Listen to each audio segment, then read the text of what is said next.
Ladies and gentlemen, welcome. It's been a very, very long time since I've been on the stage, but I'm back and I'm ready to go. My name is Hunter Metnick. If you don't know me, I am one of the co-hosts of the Backcourt Press NBA podcast / Instagram page / talk show. I'm Hunter Metnick. My co-host Zach Vinci is unfortunately at work right now, but it's been a while since we've been able to do it due to a lot of stuff going on in the summer, most especially work. I work at a grocery store like 5 to 6 times a week. And I've just been grinding the Instagram page, grinding a bunch of college stuff and doing a lot of that kind of stuff. So if you feel free to join, thank you for joining. We talk all stuff NBA. We both study the game a lot and really do love everything that's going on in the NBA, especially these finals have been incredible so far. I know a lot of people were not happy after the first 2 games, but I know a lot of people are starting to probably get back into it and watching now that it has gotten to a 2-1 lead for the Phoenix Suns. So before I start, I'd like to shout out Bobby Blackjack for letting me keep my podcast, even though I haven't done it in a while. Shout out to I-95 Sports, just in general, for always being there and doing great stuff. I know a lot of you guys probably do watch the podcast, so all the podcasts on I-95. So thank you all for tuning in. And without further ado, I'm going to hop right into my NBA Finals talk. Feel free to comment. That's why I'm here, is to talk to other people and just feel free to talk whatever basketball you want. I could talk about the offseason a little bit as we get later in the podcast, but for right now, I'm just going to focus primarily on the second round of the playoffs and the NBA Finals. So first off, I'm going to start with just going through all the NBA Finals games and giving my opinion on what has happened so far and who I think has the upsides to everything going on. Shout out to the viewer on Facebook and to the viewer on my YouTube channel. That means a lot, guys. So first off, I will pull up the statistics just like this. I know it might be a little hard to see, but that could be easily fixed if I just zoom in a little bit. There we go. So from game 1, the Phoenix Suns ended up defeating the Milwaukee Bucks 118-108 to take a that is actually game 2. I'll go to game 1. In game 1, the Phoenix Suns completely blew out the Milwaukee Bucks out of the park, primarily due to this right here. This is, to me, what changed the series was Giannis's injury. It really started off, a lot of people would not know if Giannis was going to end up being fully healthy for this playoff series, especially the NBA Finals. And although I know he had an incredible stat line for any NBA player, especially Giannis, in 20 points, shooting about 50% from the field, pretty well from free throw, and had 17 rebounds. 2 steals, 1 block, 4 assists, 15 defensive rebounds. He had an incredible game. But if you really watch the game, he just did not look like himself. He was settling for a lot of jump shots. He was passing the ball. I know he only finished with 4 assists, but 11 shots for your star player is never going to bring it. And I'm telling you, this stat line right here, Chris Middleton's 29 points, was really empty statistics. He had that one quarter where he played really well, but besides that, Chris Middleton really did not have a good game. As you can see, all of the starters besides Giannis had a plus-minus of a negative impact because Bobby Portis ended up coming in and playing a lot of the minutes for Giannis, or the backup minutes for Giannis, and it really did not work out. Bobby Portis has been absolutely incredible in this playoff series. Shout out to him, especially in Game 3, which we will get to. But really, this game was all Phoenix. I mean, we saw these 3 players, DeAndre Ayton, Chris Paul, and Devin Booker, the big 3 in Phoenix, combined for over 80 points. It was an incredible game for all of them. Devin Booker's shots weren't falling, but this is the main thing. They got to the free throw line, even though the shots weren't falling, and he played absolutely amazing. As you can see, throughout the entire team, they missed 1 free throw, which was Jay Crowder, who was having a terrible night shooting, but he still had the highest plus-minus on the team while shooting 0 for 8 from the field. To me, that shows what this Phoenix Suns team is all about. It's all about ball movement. It's all about teamwork. And this was also huge. DeAndre Ayton putting up 19 rebounds that really killed them, as Phoenix finished with 43 rebounds. And although Milwaukee out-rebounded them as a team with the 47-43, you could really look at it and it just didn't matter. Like the little stats here, like the defensive, you could see that this team, or Devin Booker finished with 3 steals, and overall the Phoenix Suns finished with 9 steals this game compared to the 4. It seemed like the second chance opportunities that they were getting with DeAndre Ayton and just all around the team played absolutely incredible. The Phoenix Suns, this was the perfect game. This is how you come out and start momentum, especially winning by shooting nearly 100% from the free throw line. To me, that was the most impressive stat from the game. Torrey Craig came in and brought very valuable minutes to them. I know he finished with a terrible plus-minus and a terrible stat line, but all these bench players. Shout out to everyone watching. Please feel free to comment, guys. Comment on anything that you believe happened in this in the finals so far, and I will talk about it with you. But yeah, DeAndre Ayton only shot 10 shots and had 22 points. Chris Paul played absolutely incredible. He was getting to that little mid-range shot. He's doing his dribble and was getting to his mid-range, pulling it up. It was an absolutely incredible game. Devin Booker, shots weren't falling, but Monty Williams trusted him late in the game. He played great defense, plus minus of 18. You could see all the starters had an incredible plus minus. Cameron Payne came off the bench, although he wasn't that effective when it comes to the winning basketball. He did finish with 10 points along with Cam Johnson. They bring very, very valuable minutes to the Phoenix Suns team. And overall, it's just a very, very badly coached game by Mike Budenholzer. I mean, Drew Holiday was really putting up empty stats. I know this looks really good, but this is kind of like those Ben Simmons games where the shots aren't falling, but he does everything else right. But if the shots aren't falling, you're not going to win the game. To me, Bryn Forbes, shooter, I'd bring him off the bench a little more. Jeff Teague in game 1 was having a great game. In game 3, he really was not that great, but Pat Connaughton, very, very solid game for Milwaukee. And that will move us right into game 2, where a lot of people were expecting Milwaukee to bounce back. And unfortunately, they didn't. They end up losing this game again by 10 points, which really, really, really looked rough because of the fact that Giannis had 42 and 12. I mean, everyone knows all about this game. Everyone who watched this game saw how incredibly dominant it was. He even shot above 50% from the free throw line, which rarely ever happens.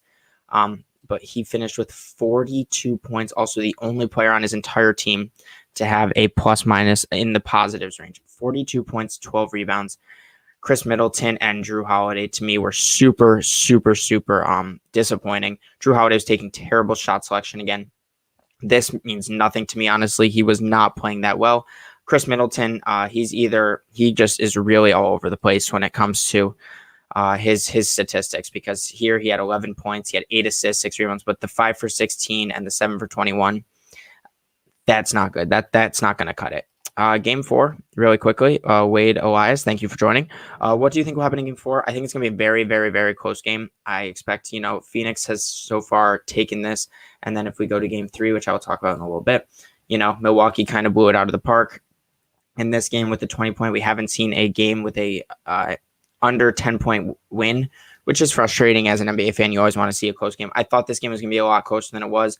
But this quarter right here, the second quarter, where Milwaukee outscored Phoenix 35-17, it was really, really a bad game all around for Phoenix. As you can see, like 1 for 5 from the 3, 0 for 3 for Torrey Craig, 0 for 2 for Cameron Payne, 1 for 4, 1 for 7. That's not going to happen again.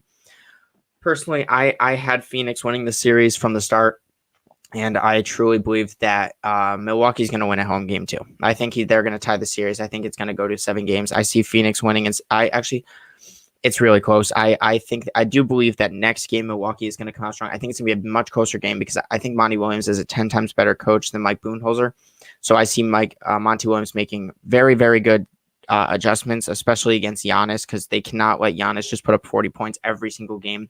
Because, like last game, I just talked about how he was the only one with the plus minus. Look what happens when Drew Holiday shoots the ball a little bit efficiently. Chris Middleton had one good quarter in this game, and that's all he needed. Because if he's hot, and this team hit their shots. They shot 40% from 3, 48% from the field. They had 90 shot attempts to 83.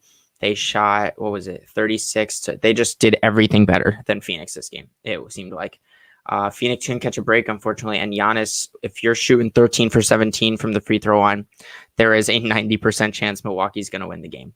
41 points. It was an incredible game for Giannis. This is an all-time playoffs stat line. Like the past 2 games have been all-time great NBA Finals performances, especially for a player of Giannis, who a lot of people were saying he doesn't show up in the playoffs. Look what he's doing now. He's playing absolutely remarkable.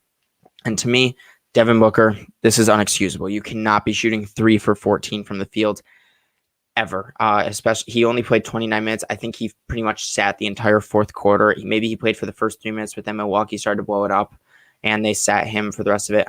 Cam Johnson's getting more minutes than him with 14. Cam Johnson's playing incredible. He had that crazy poster against PJ Tucker. I had to bring it up because it was amazing stuff. But to me, if Jay Crowder is going to be your second leading scorer in a game, to Chris Paul, who is not really playing great. I know it says 8 for 14. He was not really controlling the game like he normally does. He wasn't doing it all like that's the Chris Paul thing to do. It wasn't a great performance at all from Phoenix. So I see Milwaukee coming out and winning at home in Game 4. I think that's going to be the turnaround point, and then I think we're going to have to see how Phoenix responds. I think it's going to go 7 games. I truly believe that, and I think if it goes 7, I'm going to take Milwaukee, but if it goes 6 or less, I'm going to take Phoenix. That's kind of weird to say, but that's what I truly believe. So I'm going to go back to Game 2 and just talk about the little things on why Phoenix ended up winning this game, because really it was defense. It was all their defense. They said, you know what, we're going to let Giannis do whatever, but we are going to just shoot the ball. And it worked. They just shot, look at that. I mean, 20 for 40 from the 3-point line, 50% from the field from 3. Devin Booker shooting 7 for 12. Mikal Bridges having an incredible game. He looked like a shot creator out there. He was doing everything for this team with the 7 rebounds, 27 points. I mean, let's be honest. All NBA fans know this. If Mikal Bridges by himself is only scoring 1 less point than Jrue Holiday and Chris Middleton combined, Phoenix is 99% of the time going to win that game. So that's really all it is. DeAndre Ayton had a very quietly good game. He didn't really need to have the ball in his hands due to how hot Chris Paul and Devin Booker were playing. So shout out to DeAndre Ayton for still running 42 minutes and having a plus-minus of 10 while he's only putting up 10-11, which seems like a bad stat line for him now, even though that's half of what he was putting up in the regular season. He's made that many leaps to become I would say just a below an all-star player in the NBA, which shout out to him, because a lot of people were doubting him after his first couple of years. But Chris Paul has really turned his whole career around. And Game 2 is just remarkable to see Giannis have that good of a game and, just come in. He had 42 and 12 is an incredible game. And they still lost. That says something about how poorly Chris Middleton, Jrue Holiday, and even Brook Lopez played, because that's unexcusable for your star player to put up 42. And that's exactly what happened in Game 3. He put up 42, but this time the other guys just played half decent, especially Jrue Holiday. I feel like he didn't even shoot a shot in the first half. I probably am wrong on that, but from watching this game, he really was not an effective player in the first half by any means. He was really just doing the assists and rebounds, but to me, he wasn't shooting the ball. He wasn't taking those terrible shots. Jrue Holiday in the first 2 games was really just taking like step back threes early in the shot clock. He was just doing a lot of stuff wrong on the court. There was multiple times Giannis was open and he would still take the shot. I was just like, there was absolutely no reason for Jrue Holiday to be taking bad shots, especially in the NBA Finals, because to me, he's the third option on his team. And he should play like the third option, not like the first option when he has the ball in his hands. But in this game, he finally started just taking the right shot. It just seemed like his shot selection was much better. He waited until they had a lead, and then he started shooting. And if he was missing them, I feel like he had most of his assists in the first half to guys like Giannis and Chris Middleton. So Jrue Holiday had a very, very impressive game. I know to me, it didn't even seem like he put up this down. It seemed like he had like 24 and 4. But the 9 assists, he's really turned himself into a good playmaker or a good passer for this team. I wouldn't consider playmaker. Doesn't really seem like he gets other guys open. He just makes the right pass, which sometimes you need those guys, especially as a veteran point guard. You can see that he's one of the reasons why they got here to the NBA Finals. So huge shout out to Jrue Holiday for finally stepping it up. And if you're going to shoot 29% from 3 and outside of Jay Crowder, you are going to shoot 3 for 24 from the 3-point line, you're not going to win the game, especially in the NBA Finals against such a dominant team like Milwaukee. But this is really all they need. They needed this momentum turnaround game where Giannis comes out, has a very, very similar game in 41, 13, and 6 that's the most impressive thing. Giannis touches the ball nearly every single play. He had 1 turnover in 41 and 13 and 6. That is incredible. Giannis is such a freak of nature. He should not really attempt a 3. I see the over 2 from the field 3-point line. He should rarely ever attempt a 3-point shot because of how purely dominant he can be when he gets to the paint. He does his little sneak around players. He does his Euro steps. He is just a fantastic player. And he's finally getting the credit he deserves, which makes me happy. Even when they lost last game, he was getting a lot of credit on social media, which I feel like he rarely ever gets. So very, very happy that he's finally getting a little bit of recognition as he needs to. because of how actually great he is as an NBA player. So now I'm going to, that's really all. I answered this question earlier. What do you think will happen in game 4? I think it's going to be a very close game. I see both coaches making good adjustments. I don't see Bud making as good of adjustments as, because really the only adjustment that he made, like the only adjustment Coach Bud made was, let's hope that we have the same game and let's hope Phoenix misses their shots. And that's exactly what happened. So, I see Phoenix coming back strong, making those adjustments, hopefully getting Mikal Bridges more involved. To me, 4 shot attempts for Mikal Bridges is not enough. He finished with 4 points in this game and just did not look aggressive. But we'll see what happens in game 4. I see Milwaukee coming around and tying it up 2-2. As an NBA fan, I also hope that happens just because, you know, I want a good series. Even though these finals have been amazing, or this playoffs have been wishy-washy with, you know, all the injuries that have happened to guys like LeBron, AD, Jamal Murray.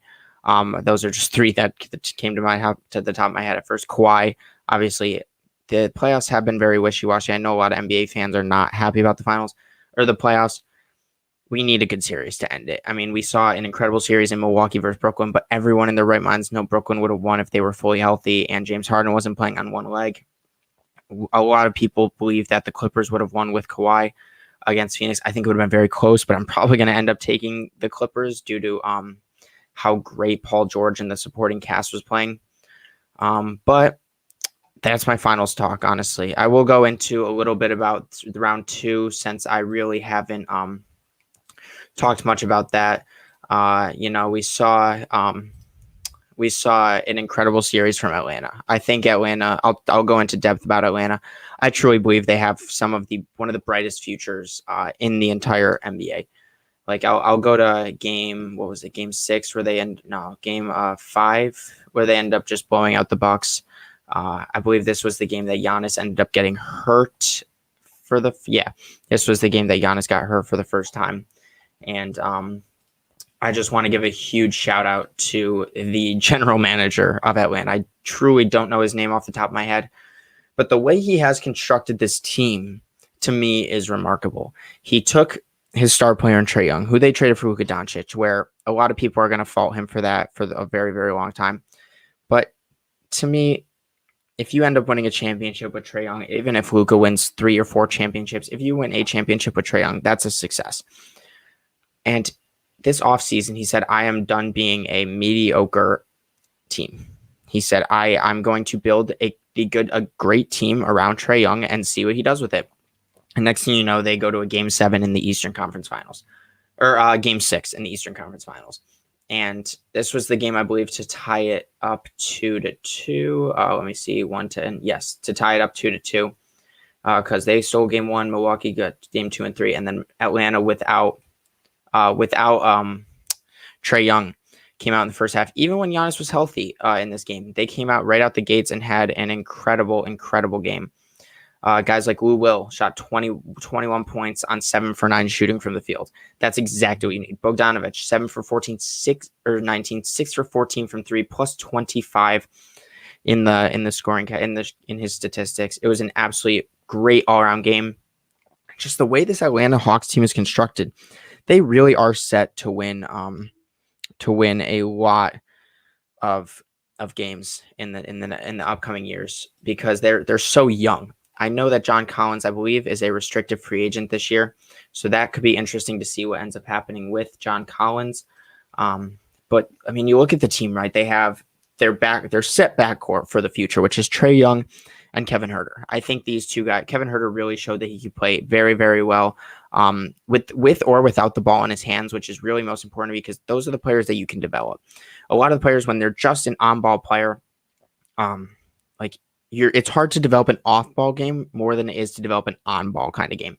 Kevin Huerter was playing great off-ball offense for this Atlanta Hawks team, and then when he ended up getting the ball in his hands, he was taking people in isos and hitting step-back threes. So huge shout-out to Kevin Huerter. I think that's going to be the backcourt of the future, unless they end up sliding Cam Reddish into the 2 in future years, which I really hope they do. I think Cam Reddish is also a very good player. He could come off the bench or bring Huerter off the bench. I think both ways could be successful. And then at the 3, we have Cam Reddish. We have guys like Bogdanovic. We have Gallinari who can run the 3 sometimes. But let's be honest, this series, in my opinion, is completely changed if DeAndre Hunter is healthy. DeAndre Hunter is such a versatile defender and great catch and shoot. He's like the Mikal Bridges for Phoenix, except to me a little bit better. Mikal Bridges plays great defense. He's always guarding the opposing team's best player, just like DeAndre Hunter is. And I was really sad to see that DeAndre Hunter was not going to be playing in this playoff series. I thought that he could have guarded Giannis or Chris Middleton. It made a huge difference on both of them. And this was the game that obviously Giannis got hurt, but Trae Young was also hurt. So to me, that's not an excuse for Milwaukee to lose this game. Obviously, they came back and won 2 straight with Trae Young hobbling around on one leg and not playing like himself. But it's unfortunate for Hawks fans. One of the best trades that I think happened last year was them trading for Clint Capella. He is such a consistent, like 15 and 8, 15 and 10 kind of guy, or 12 and 10. Seems like they gave up nothing for him due to what they have on their roster. So that's one of the best trades because I believe he's still locked up on a pretty good contract, around $15 to $18 million a year for about, I believe, 2 more years, which is a fantastic contract for a guy like Clint Capella, who's a great center to have next to a dynamic point guard. We saw it next to James Harden for a long time. His pick and roll game was amazing.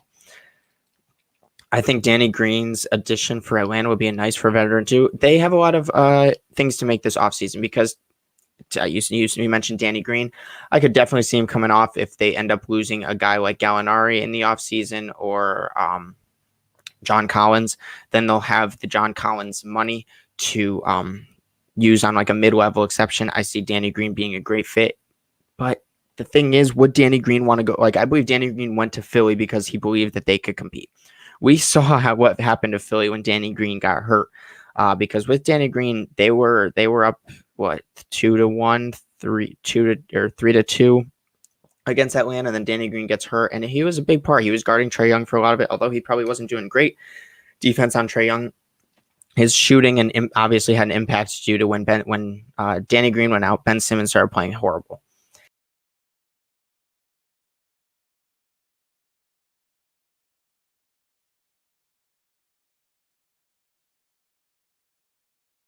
My apologies for that. I completely just lost a little bit of connection, but we're back. That's good stuff. So there it is. Here we go. But no, Atlanta has a lot of decisions to make in this offseason due to the fact that John Collins was originally asking for max money. I do believe that was only because they were losing for a very long time. I know we saw, the Hawks had a terrible, terrible start to the NBA, just regular season. And then they've hired a new coach. And when they were losing was when John Collins came out and said, I want max money. Now that they're winning, maybe he will take a little bit of a pay cut to stay with that team. Would remind me of when Redick went to New Orleans, a veteran taking a chance on a young and upcoming team. Yes, obviously, Danny Green going to a team or a veteran forward in free agency. I know, yes, Danny Green's one of them, but there's a couple others that I'm missing from the top of my head. But when Redick went to New Orleans, I think everyone expected New Orleans to be a little bit better. I would go to an Eastern Conference team 10 times out of 10 over a Western Conference team if I'm a veteran player and trying to win a championship, because we see how hard it is to come out of the West for a young team. Danny Green might look to go to like a Memphis, or if he truly does want to compete, an Atlanta Hawks team. I love that comparison of when Redick went to New Orleans. I know that didn't work out because New Orleans is tough. I mean, they have great young talent, but not the best coaching. So that's very interesting.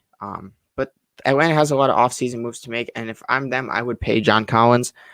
His fit. That's how even when Clint Capella was out, he was running a lot of that backup center role, and he was starting to play amazing. His defense ended up being very, very big for this team. I know I'm still stuck on this game, but even in like game 1, we saw John Collins have a very, very good game when they barely won it against Milwaukee, like 23 and 15. That's exactly what you need, especially with Clint Capella out here putting up 12 and 19. I mean, having 34 rebounds between your forward and center is incredible.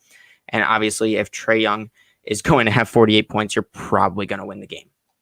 But after game 1, that is when I said Milwaukee was going to win the series, just because if you needed Trae Young to put up 48 just to win by 3 points, when Giannis is over here shooting 34 and Chris Middleton is having a terrible game, they probably weren't going to end up winning most of that series. So to me, I would love to see what Atlanta does this offseason. I think they have a lot of potential. I think a lot of star players might look to go there. I know they don't have that much money because they're paying a lot of guys like Gallinari. I believe he is a free agent though. They're going to have to pay Trae Young eventually off his rookie contract. John Collins might need max money this year to stay. We'll see what happens for this Atlanta team, but to me, their future is bright. And it's going to be very interesting to see where this team goes because they're still super, super young. I mean, look at in game one of the Eastern Conference Final Eastern Conference Finals, Cam Reddish was getting DMP coaches' decisions.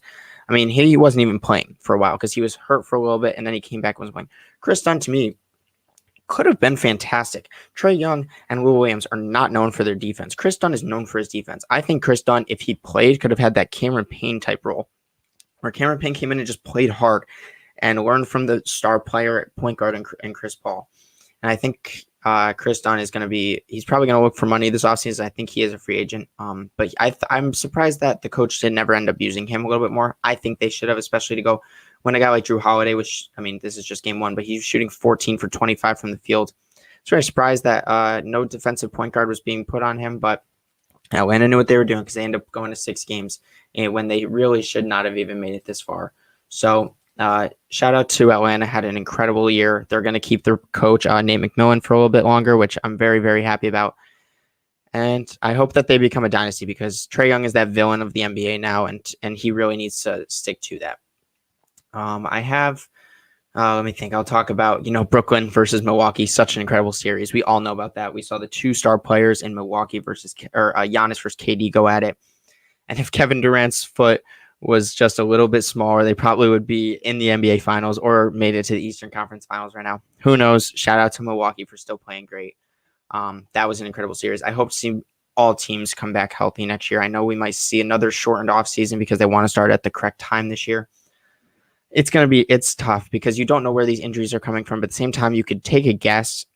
I mean, with the shortened offseason, with guys like LeBron and AD only getting 60 or 70 days off between the 2 seasons, it sucks. The amount of injuries that happened this year was really, really unfortunate. I know I could actually pull it up. I made an Instagram post about it on my Backcourt Press. This is a quick shout out to my Instagram page. I'll go like this. Called Backcourt Press, where we post nearly daily about different NBA content. We have a bunch of series going on. Like my buddy Zach does top 10 greatest players of all time for every single franchise, and he's been doing it now for a very long time. He just recently did ranking every franchise's greatest eras, and then we also have very present day posts, just like this one, which says what a ring would do with Chris Paul's legacy. This was talking about all the injuries that happened. I actually made this one and made a list of all the players. I mean, look at this list of players. You could barely see it, but I mean, we got James Harden, LeBron, Andy, Embiid was on an ACL injury for a long time. Kawhi, Mike Conley, Kyrie, DeAndre Hunter, Giannis, DiVincenzo, Danny Green, Zubac even got hurt. I mean, that doesn't just happen every single year. So unfortunately, we saw a lot of injuries. But at the same time, the playoffs have been really exciting to watch if you're a real NBA fan. That's what I got to talk about in the playoffs. If you have any other comments you'd like to make, please comment them in the comment section. I just said comment like 4 times. And talk to me about more playoff stuff. Went through the finals. My prediction for game 4 is Milwaukee pulls it out in a closer game. I just hope to see a game within 10 points, or else not a lot of NBA fans are going to be watching the 4th quarter, which overall sucks. But moving on, we've just talked about the playoffs for 30 minutes just by myself. Go follow the Instagram page, everyone. This is something that I've really, really put a lot of time and effort into. And real quick, I'm going to go through this post because this is going to move us right into our next topic. I have a couple articles up here. Really quickly, I'll do this article, which is NBA Finals 2021. The Milwaukee Bucks didn't waste another legendary performance from Giannis. This is very true. Chris Middleton hyping his teammate up as he should, especially in the NBA Finals. This just talks a lot about how relentless he was going to the basket, Giannis, which is what they need to do if they're going to win. And I believe Giannis in the past 25 years, the stat was he put up 20 points in the 3rd quarter, and that was the most in the past 25 years that a player has put up in a quarter in the NBA Finals. This is incredible, guys. I mean, we're watching history with Giannis. He's a 2-time MVP, 1-time Defensive Player of the Year, and possibly going to win a ring. Now, where does that put him in all-time lists? Who knows? I think he still needs to win a little bit more. I think it doesn't really matter to him, though. He needs Chris Middleton, Drew Holiday to step up. He just signed that Supermax extension, came out, won a game. I hope he ends up winning the series for his just career rankings and everything. But at the same time, as a huge Chris Paul fan, I really do. I've been rooting for Phoenix all year, and I do want Phoenix to win. With that being said, we're now going to move on to free agency predictions. This offseason, we have a lot of rumors to make. And the first one to me is talking about this player right here, Mr. Damian Lillard. He has a big decision to make. We've seen rumors that Team USA, the players in Team USA have been talking a lot about where they might team up, that players might get moved this offseason. We might see more players requesting trades. One of the players that possibly could request a trade is Damian Lillard. I slander him a lot as just a Stephen Curry fan, because I know a lot of people say Dame's better than Steph Curry, or he's right at the same tier. I'm sorry, NBA fans, he's nowhere near Steph Curry. He never will be near Steph Curry, but still an incredible player, and he has a lot of possible destinations. There's a lot of rumors revolving his name, and a couple of these are right here. I know the 76ers are a team that a lot of people are mentioning because they're looking to move on from Ben Simmons, which is a younger player, possibly move on from Tyrese Maxey, Matisse Thybulle, and they have the first-round picks to acquire a guy like Damian Lillard. He's been an incredible player. He's been a top 5 point guard now for about 8 years, and I really hope that he goes on to move on to a different team. We saw in the playoffs this year against the Nuggets that the Blazers offense could not keep up due to the fact about how bad their defense was. One thing I really noticed is that when Dame, I remember that double overtime game where Dame hit 2 back-to-back like threes to send it into another overtime, but they were just trading buckets. Like, although it was an all-time playoff performance, they weren't playing much defense. We saw Monte Morris, I believe, have like 30 points. Michael Porter Jr. have an incredible game. Like, those guys should not really be Michael Porter Jr. on every once in a while has a great game. Jokic will always have a great game. But the role players were scoring out. Like, Austin Rivers was playing incredible for Denver. And to me, that's not because they're good players. Like, Austin Rivers has been a bench player his whole career. Monte Morris has literally been a bench player his whole career behind Jamal Murray. He's never been a starter. But we saw them scoring at will against this Blazers team. And it's really due to the fact that the Blazers don't have any defense on their roster. They tried bringing in defensive-minded forwards in like Robert Covington, Derrick Jones Jr., but just the way that this team runs, they are never going to be able to outscore. They're not like the Brooklyn Nets. The Brooklyn Nets can afford to lose defense due to the fact that they have Kyrie Irving, James Harden, Kevin Durant. The Blazers have Damian Lillard and CJ McCollum. These two guys can put up great numbers offensively, but they're going to let up just as good numbers defensively, which is really why, to me, this offseason, Damian Lillard, if he chooses to stay in Portland, it's going to be moving on from CJ McCollum or Damian Lillard. You have to move on from one of the two because they're both defensive liabilities, and it's proving now after, 10 years together or so, or 8 years together, that they cannot win. They can't win a championship. The farthest they could have gone was that Western Conference Finals run where they also I believe they got swept by Golden State in that Western Conference Finals because their defense wasn't good enough. So the possible situations I have are the realistic possibilities. I know the Warriors have been brought up a lot. I don't know if that's actually going to happen. If the Blazers are really willing to take on Wiggins, Wiseman, 7-14, and another first-round pick, as a Warriors fan, I will do it in a heartbeat. Why not just go all in? We have Steph Curry for another 4 or 5 years being electric, and then he's going to end up falling away due to old age. So I would do that trade as a Warriors fan. The 76ers for Ben Simmons and Ben Simmons, Tyrese Maxey, possibly throw Matisse Thybulle, possibly throw an Isaiah Joe, their second-round pick, a couple first-round picks, and possibly a couple second-round picks. I think that's a very realistic trade if Portland is really willing to take on Ben Simmons. Another team I saw a lot around was Boston Celtics. Seems like Dame and Jason Tatum are getting along really well on Team USA. So maybe the Boston Celtics with Brad Stevens as the new general manager says, hey, you know what? I'm going to move on from Jaylen Brown. I'm going to send him away for a win-now player in Damian Lillard. I think that'd be the wrong move. I really like Jaylen Brown. He's such a good two-way player.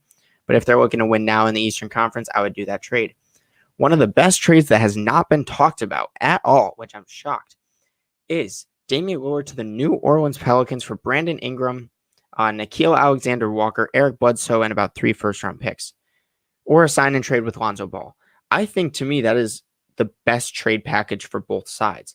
They get an offensive-minded player in Brandon Ingram, allows them to run their young point guard Anthony Simons at point guard, allows them to trade CJ McCollum away for a defensive-minded two guard, and finally, sorry, that was my Alexa, and just allows the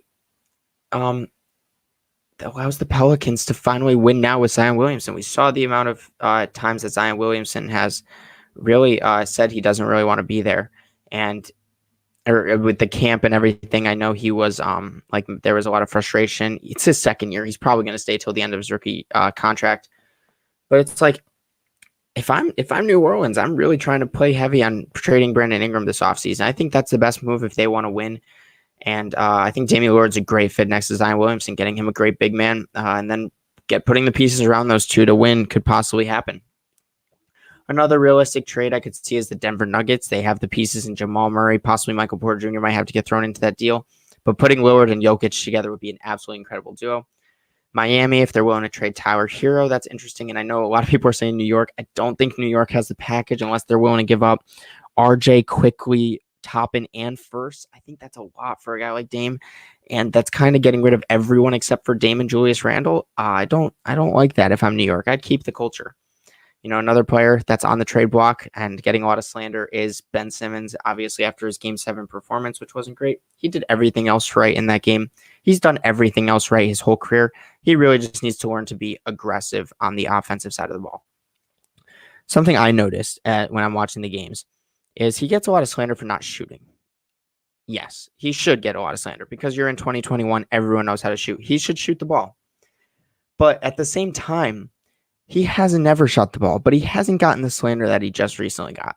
That's because he wasn't aggressive with the ball. I think there's a difference between learning how to shoot and Ben Simmons being aggressive. Ben Simmons shot, 4 shots? He had a wide open dunk and passed it to Matisse Thybulle because he was scared to get fouled. He just needs to be aggressive with the basketball. He could be like Giannis on the offensive side of the ball. Obviously not as dominant, but he could be like a second-tier Giannis, where he puts his shoulder down, runs to the basket, and sometimes gets fouled, sometimes just gets an easy bucket at the rim. We saw him do it all year. In the first quarters, it seems like he would get to the bucket, get a layup, and he would not do it again for the rest of the game. And I just didn't understand that, because with Ben Simmons, like he has the body like LeBron James. He just needs that confidence. It's a mental thing now with Ben Simmons, as we can all tell. To me, the best thing for him would be to go to a smaller market team. I think the smaller market would take a lot of the torture away from being in a bigger market, like we've seen with him so far. And he needs to go to a small market team with loyal fans that want him, or maybe not even want him, but just will give a chance on him. I mentioned a bunch of small market teams here: Oklahoma City, Cleveland, Indiana, Sacramento, and Portland. I think the best fit is Indiana. I think the best fit from the 76ers is Malcolm Brogdon. I think that'd be a great swap. I know they just declined it. Throw TJ Warren in. I would do it.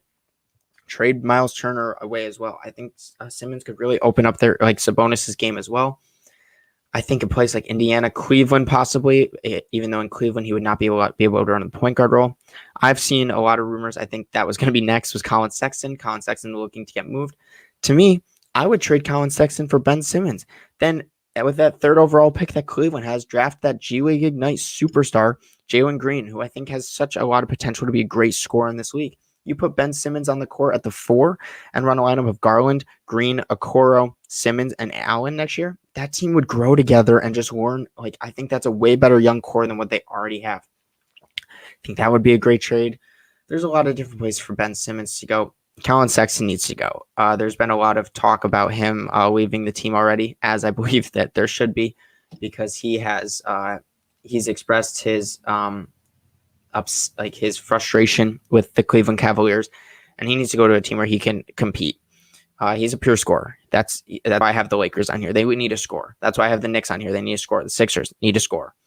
These championship contending teams, they just need a bucket getter. Trade for Colin Sexton, who's still on a young contract. He averaged 24 points on 48% from the field, while also having 4.4 assists per game. I see him as like a Donovan Mitchell type player, just hasn't had the team around him to play like Donovan Mitchell. So if the Cavaliers can get the right package for him, I'd say trade him to a championship contending team. We saw Kemba Walker get traded to the Oklahoma City Thunder for Al Horford, Moses Brown, and pick 16. I might be wrong on that. Don't fact check me. But Kemba Walker most likely would not be playing a game in Oklahoma City, as I believe that they're going to look to Yo Young. And if they can get a first-round pick for Kemba and get off his $39 million contract, they'll do it in a heartbeat.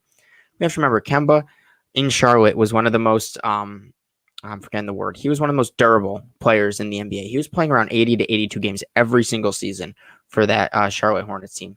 Now in this recent couple of years, he's been hurt a lot, and it's very surprising to see. So hopefully he can get healthy and compete for a championship team. He's another Colin Sexton type player who's just making more money, like a bucket getter. That's why I have the Clippers, Lakers, Sixers, Knicks in here. Those guys just need bucket getters. We will see. I have the entire Indiana Pacers team on here, which is definitely probably a little bit wrong. They're not going to trade everyone, but I'd see them making a couple moves this offseason and finally getting off the hump of being just that mid-tier player, or either going full rebuild or going all in. I don't know which one it will happen. It will most likely have to be a full rebuild because the players that they have, I don't think they could trade them for a superstar. But who knows? We'll see. They had, they had Paul George, they had Reggie Miller. They could be a nice free agency place if they have the money. So here are my predictions for if a player were to get traded, where they'll go. I have Brogdon and Warren being packaged for Ben Simmons to the 76ers. I think that's a fantastic deal. Miles Turner, perfect center to put next to Zion Williamson. If there's a chance that the Pelicans could get Miles Turner and Damian Lillard, I think that is very, very interesting. It'd be a great big three. Seen a lot of rumors about Domantas Sabonis going to the Warriors. As a Warriors fan, I love it. Kyle Lowry, I think he's played his last game in Toronto, which sucks because he's the best Toronto Raptor ever. Not skill-wise, but if I'm ranking Toronto Raptors or for their time in Toronto, he is the best Toronto Raptor ever. Possible destinations, I have the Lakers, Clippers, Sixers, Heat, and Mavericks.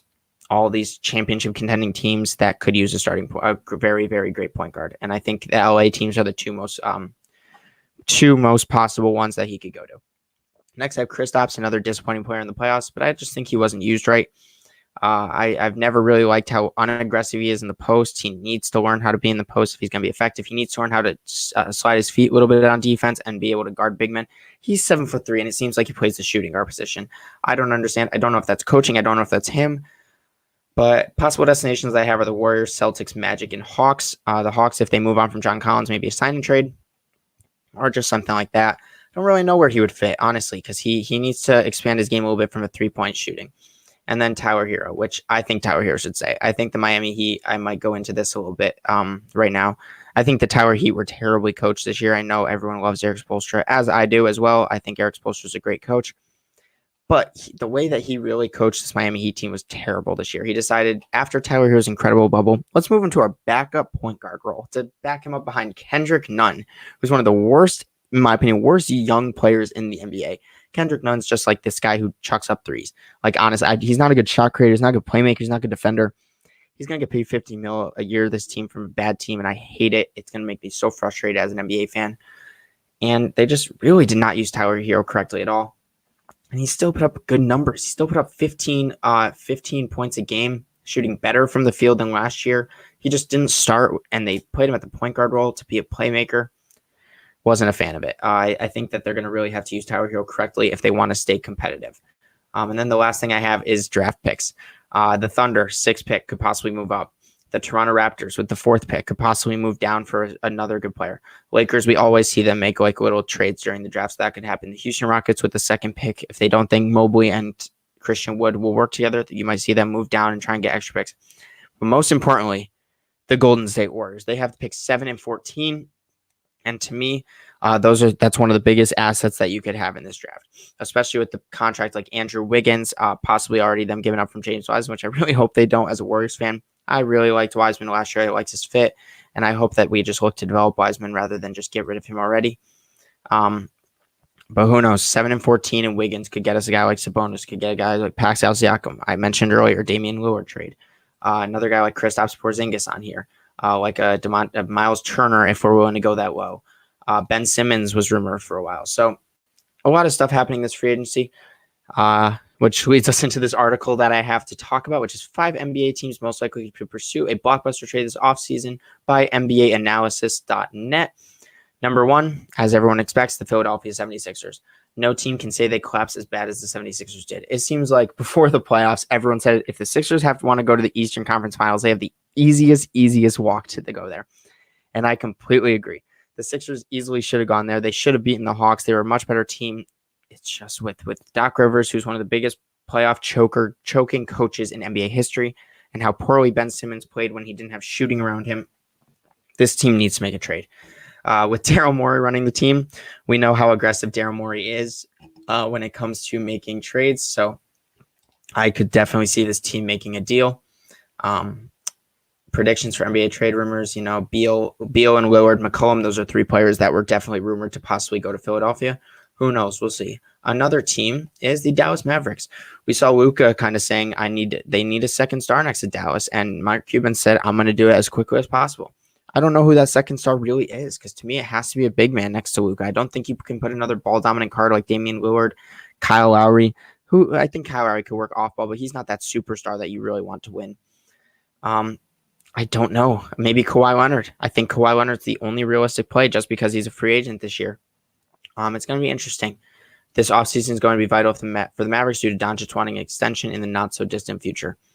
I hope he's a Maverick for life, but they're going to really need to get a superstar next to him. And I think besides moving on from Porzingis, that's the biggest thing if they want, because Porzingis' contract is big, and they're going to need to put a superstar next to him.